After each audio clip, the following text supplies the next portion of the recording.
Hello everybody, welcome back to another session of the Hopry. My name is Mark Starr, and this week I'm going to be focusing on hops. Now, if you've been watching my show lately, you'll know that last week we did a series of 3 beers dedicated to smoked beers. And then the week before that we did a week full of sessions that were dedicated to low alcohol by volume beers. In fact, one of them has become a base on the show for this week. So anyway, really love hops. The name of my site is the Hopry. I think it's pretty self-explanatory. And the first beer that I want to share with you this week is a double or imperial IPA that comes from Mikkeller. Now, Mikkeller is one of my favorite breweries out there. You know, the lead brewer, or the master brewer of Mikkeller, I posted an interview with him not too long ago on my site. But you know, he brews, I don't know, 100 beers a year. It just seems like every week he's got 5 new beers coming out. So really fascinated by the brewery. And one of the beers that I was most fascinated with recently was this beer called the Mikkeller 1000 IBU. Now, it's called the theoretical IBU because theoretically they use enough hop extract in this beer to bring it up to a level of 1000 IBUs. Now, the palate can really only take about 100 to 115 IBUs before it just turns from bitterness into, you know, whatever else your palate can understand. But I was really fascinated by this beer and fascinated by the fact that the ABV on this one is still fairly low for something like this. It's 9.6%. You know, you would think for something that's kind of pushing the envelope like this that it'd be an 18 to 20% ABV beer, much like the Dogfish Head 120 Minute.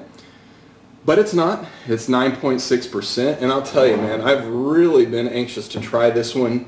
I actually bought 3 bottles of this from the Wine and Cheese place, which is out of St. Louis.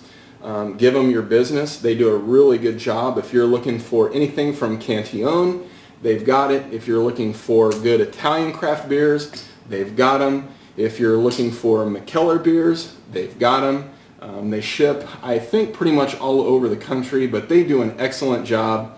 I got these, I think, probably a day or 2 after I ordered them. So well worth the little bit of money that I paid to ship these to me here in Kansas City. So well, anyway, let's go ahead and dig in.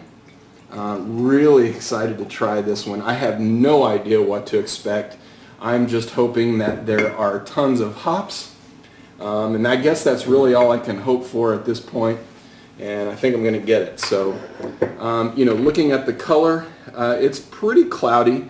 You know, most of the times, I'm going to be honest with you, I don't think Mikkeller brews the most beautiful looking beers. I did the Mikkeller Big Worse barley wine, maybe 4, 5, 6 months ago. And I still to this day think it's one of the least pleasing looking beers on the market. I wouldn't say that about this one. It's kind of a prune color. In fact, it looks like exactly the same color, I'll say, as dates. So if you ever go out and see those sticky dates sitting in like your Whole Foods market or local, you know, grocery store, it's really got that date sort of color, and it's virtually unclear. I can't see through it by any stretch of the imagination. So there's been no filtering going on here, obviously. And I'm imagining that there's probably going to be a lot of malt in here. That malt sweetness is probably, you know, what's going to allow this brewery to get the ABV where it is and to also get those IBUs where it is. But anyway, as I've been jabbering along here, you can notice that the head really hasn't gone anywhere. Maybe just about a good solid finger of tan colored head. And I can tell that it's a really nice frothy head, almost like what you would get on, you know, like a latte. It's real dense. It's not going anywhere. So the head retention on this is very, very nice. But now it's time for I think, probably one of the best components of a beer review, and that's getting this nasal area right up in that glass, and that's what I'm going to do. Oh my goodness. Oh wow, there are a lot of freaking hops in here.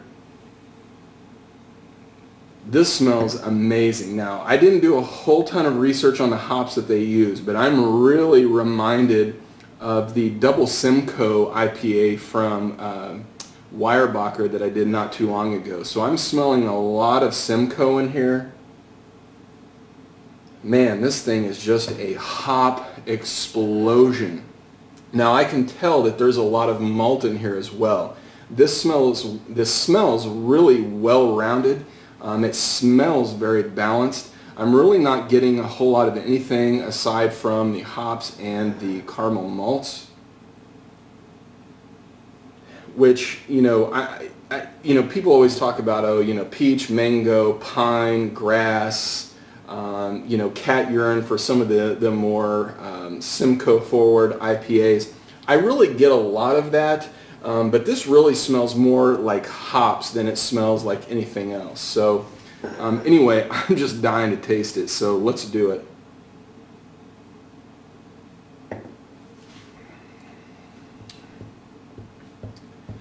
Wow.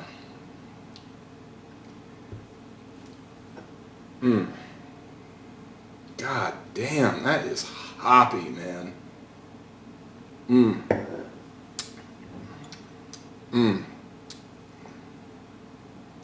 Guys, I think this might be the IPA I've been looking for my whole life. Now, that's not to say that it's, you know, Pliny the Younger. That's not to say that it's Hop Slam. Again, all of these beers are different. They share some of the same qualities, but at the end of the day, they're different. This thing tastes exactly like hops to me. Now, you know, we talk about the peach and the mango, and those are just all flavors that kind of are reminiscent of, you know, the flavors that you pull out from hops. But if you were to actually go and buy some pellet hops or even fresh hops and chew on those things, which I have done, I will tell you, this tastes exactly like hops. I'm really enjoying this beer a lot. And it's fresh too. I just bought these probably within the last week, and I know they've only been bottled maybe within the last month. But good Lord, I mean, this thing is really, really, really nice. If you're a hop junkie, man, just go ahead and, you know, get the hose and start tapping it into your veins right now, because this is a hop lover's dream. I'd be curious to see what this one tastes like after a year. I'm not sure if the hops are really going to die out, though I know a lot of the aromatic qualities will. I've got a couple of more of these downstairs in my basement, though I think I better hurry up and get those up here in my refrigerator pretty quick, because I really like to you know, hang on to these for a little bit longer. But man, I'll tell you, this thing, whew. If you like hops, go get these right now. I'm serious. This will be one of your favorite hoppy beers. I'm really in love with this. You know, these guys, man, they just do great beer, and I love them for that. So, well, I've gushed enough here tonight, guys. I'm going to go ahead and probably just go ahead and pour the rest of this beer in here. You notice this is a smaller bottle. It's only, what, 12.7 ounces. So the IBU's on it, 1,000, obviously 9.6 ABV, American Style Imperial India Pale Ale from Mikkeller. Really good time.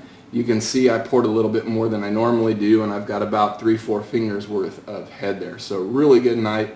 I'm going to go ahead and leave you with one final thought, which is fridge the hops. Alright guys, well, my name is Mark Starr. Thanks a lot for coming back. We'll see you later. Cheers. Wow, look at that.